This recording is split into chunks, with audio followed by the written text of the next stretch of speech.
Dancing with Chosita. The bookmobile landed on soft grass. The girls jumped out and saw bananas hanging from big green leaves. Butterflies fluttered among mango trees and papaya trees. Bright birds soared overhead. On the ground were dozens of chickens, scuttling and clucking. Grandmother Elf and Brownie Elf had flown the bookmobile all the way to Thailand. "Over there!" called Alejandra. The Brownie friends saw a girl about their age. She was busy gathering eggs. When she saw the visitors, she nearly dropped all the eggs from her basket. "Got it," Campbell said, catching an egg just in time. She handed it to the girl and explained, "This is a bookmobile. It takes books all around the world."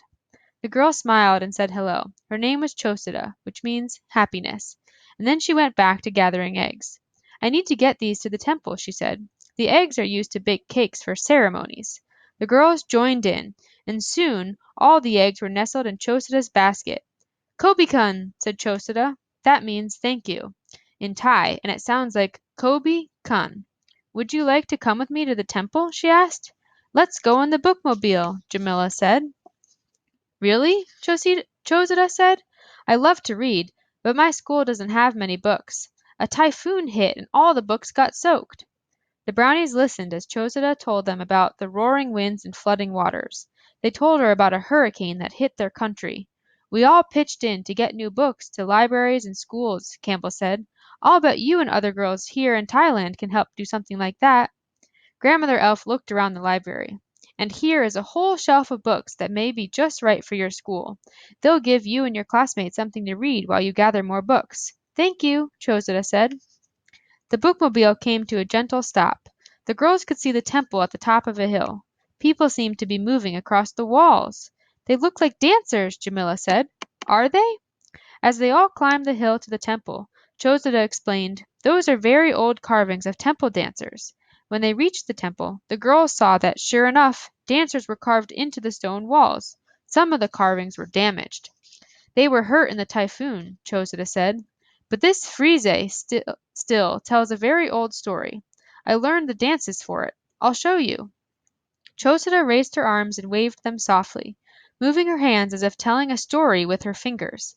The brownie friends followed along, moving their hands from side to side just like Chosita.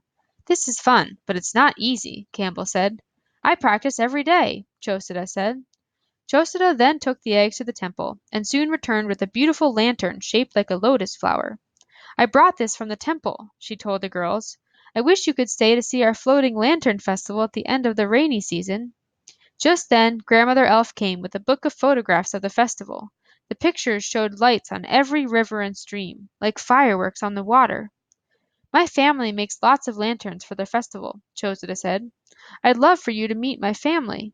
And so they headed to Chosita's home in the bookmobile, past green fields of rice plants rippling in the breeze. "I work in the rice paddies with my family," Chosita said. She sang a rice planting song, "Re re koa san," which sounded like "Re re koa san." Chosita's house was built on thick poles like stilts. Chosita left her shoes by the steps. "Please come meet my mother," she said. The girls, too, left their shoes by the stairs.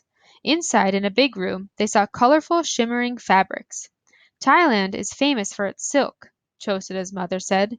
She and Chosita's grandmother had woven the silk themselves.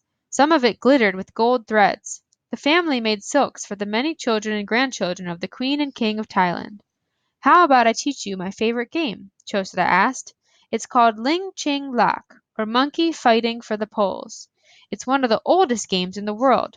Chosita explained the game, and Campbell agreed to be the monkey. The other girls stood by one of the three big trees in Chosita's yard. Those trees were safe. "Ready, set, go!" shouted Campbell. When the monkey gave the signal, the girls took off, each trying to reach a tree before the monkey caught them. A girl with no tree became it. Alejandra laughed. "Oops, now I'm the monkey. Ready, set, go!" "I like this game," Jamila said. "It reminds me of our games of tag and musical chairs." All the girls played. After the girls played, they ate mango slices and sipped spiced tea under the shade of a banyan tree. Then it was time for Chosita and her mother to join the rest of their family in the rice paddies. They gave each girl a square of silk, purple for Jamila, red for Campbell, yellow for Alejandra.